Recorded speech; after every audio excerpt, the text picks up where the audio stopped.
Hello guys, good morning. Mag-almusal tayo. Ang aking almusal ay puto at saka biko. Yan. Tsaka biko. Tapos black coffee. Ayan ang black coffee. Hindi makita. Ayan. Habang nag-aalmusal, ayan, nasa live ako ni Ate Malu. Ayan, live ni Ate Malu.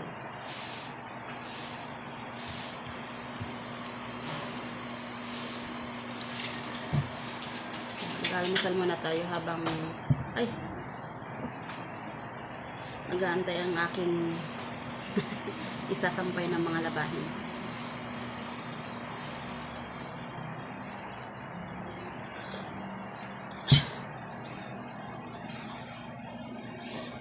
Hindi ko kasi natapos kahapon yung aking labahin. Kasi nga nakakapagod na. Tsaka umulan din kaya hindi ko natapos. Almusal muna ako.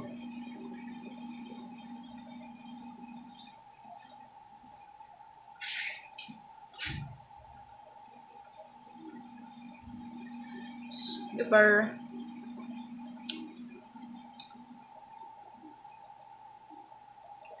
Huwag niyong awayin yung dalawang maliit, ha? Koko. Hinaharot ni Keeper kahit na hindi naman nakikipaglaro eh.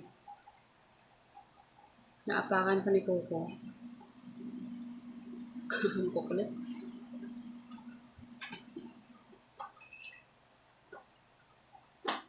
Keeper, wag yan, masisira yan.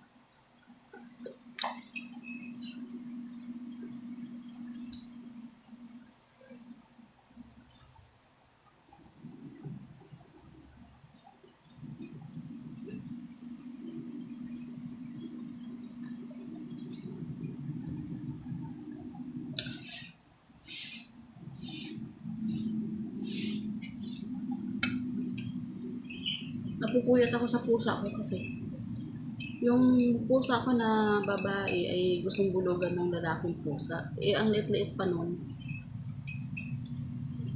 Kaya binabantayan ko.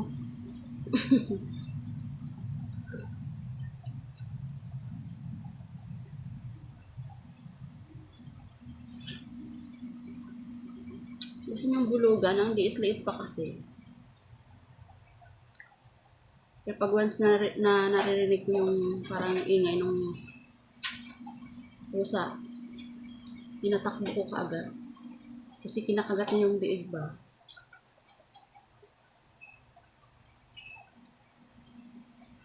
Ang liit-liit pa kasi nun. Wala kasi mga pusang babae dito na nasa labas na mga gala. Kaya dito yung kawawa yung pusa ang maliit. Ano ko itong Coco na to?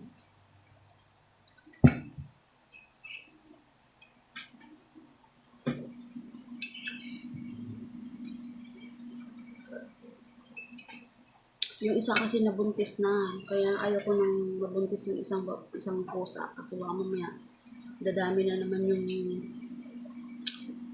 mga kuting. Kakapagod na minsan maglinis ng kanilang mga dumi.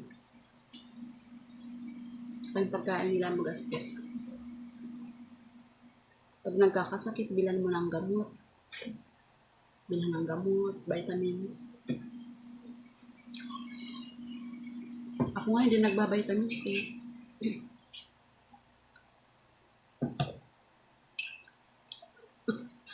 Malaki na rin kasi yung katawan ko kaya hindi na kailangan ng vitamins.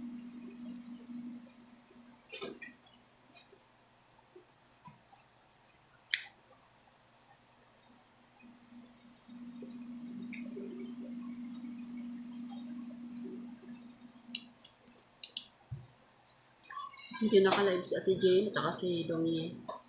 Kaya kay Ate Malo ako muna. Ate Malo, nasa live mo ako.